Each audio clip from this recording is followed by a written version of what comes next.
आप सभी का स्वागत है मित्रों मेरे इस यूट्यूब चैनल में। आज हम चर्चा करेंगे important question DAC 3 group C जिनका है मॉडर्न इंडियन हिस्ट्री लिए हैं कुल्हान यूनिवर्सिटी के PG सेमेस्टर 4 के।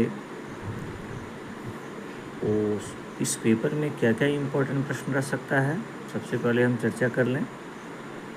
डियर स्टूडेंट्स, आपको प्रश्न पूछा जा सकता है कि अंग्रेज़ों की जो बंगाल विजय थे उसके क्या कारण थे। यानी आप समझ सकते हैं कि पलासी का युद्ध आपके लिए बहुत ज़्यादा इम्पोर्टेंट प्रश्न है।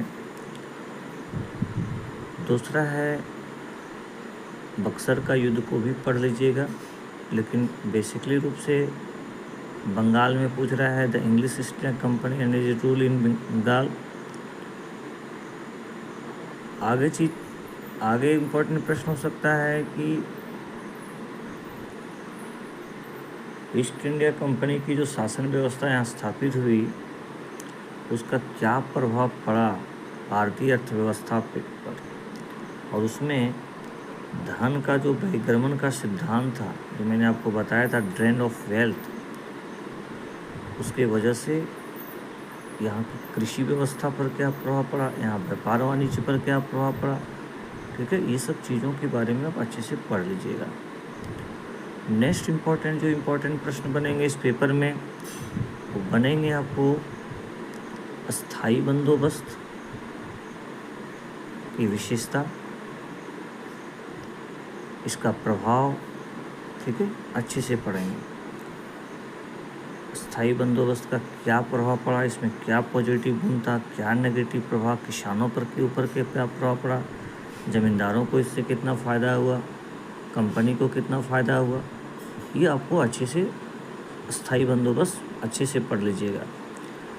साथ ही साथ इसमें 2 बंदोबस्त और है और इसको भी आप थोड़ा सा देख लेंगे, रैतवाड़ी और महालवाड़ी, जो आपको जानकारी रखना चाहिए क्योंकि भूमि से संबंधित, लैंड से संबंधित व्यवस्था थी तो जानकारी रखनी चाहिए कि रैतवाड़ी बंदोबस्त जो है वो मद्रास क्षेत्र में लागू हुआ था, महालवाड़ी जो है वो दिल्ली के आसपास वाला एरिया, तो ये सब ध्यान में रखना है। आगे क्या हो सकता है, आपको पढ़ना चाहिए चार्टर एक्ट 1813 और 1833 का क्या प्रभाव पड़ा, इसको ध्यान में रखना है।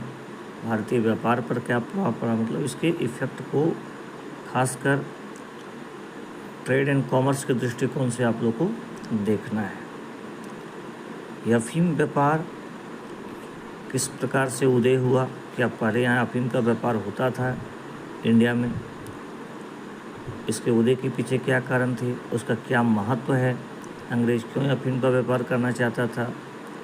ठीक है, तो ध्यान में रखिएगा। नेक्स्ट इम्पॉर्टेंट प्रश्न जो इसमें बहुत इम्पॉर्टेंट प्रश्न है, the railway as in Indian economy and political factor behind the railway construction.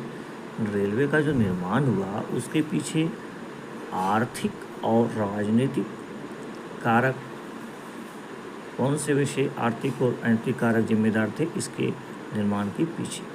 ठीक है, इकोनॉमिक कंसेशंस ऑफ रेलवे, इसका क्या आर्थिक प्रभाव पड़ा, क्या इसका आर्थिक है ना, यानी रेलवे का कंस्ट्रक्शन जो हुआ, रेलवे का जो निर्माण किया गया, इसके पीछे क्या कौन कौन से कारण जिम्मेदार थे, कौन कौन से वो कारक थे, और इससे कितना फ़ायदा हुआ अंग्रेज़ों को चाहे भारतीयों को, क्या फ़ायदा हुआ।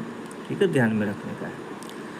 नेक्स्ट जो बहुत इम्पोर्टेंट प्रश्न है, rise of the modern Indian industries, आधुनिक उद्योग, भारतीय उद्योग का विकास, उदय। Jute and cotton textile industry बहुत इम्पोर्टेंट है। जूट और जो सूती वस्त्र उद्योग हैं उसमें आपको देखना पड़ेगा कि इसका उद्योग का विकास कैसे हुआ, कहाँ कहाँ पर इस तरह स्थापना किया गया। साथ ही साथ कोल इंडस्ट्रीज, कोल उद्योग, सबसे जो इम्पोर्टेंट है जिसको आपको एकदम बढ़िया से पढ़ लेना चाहिए वह है iron and steel industries, Tata iron and steel company Jamshedpur. सभी जानते हैं टिस्को टाटा कंपनी की स्थापना जमशेदपुर में हुई। इसके विषय में आपको बढ़िया ढंग से जो है सो पढ़ लेना है। This is very very important question.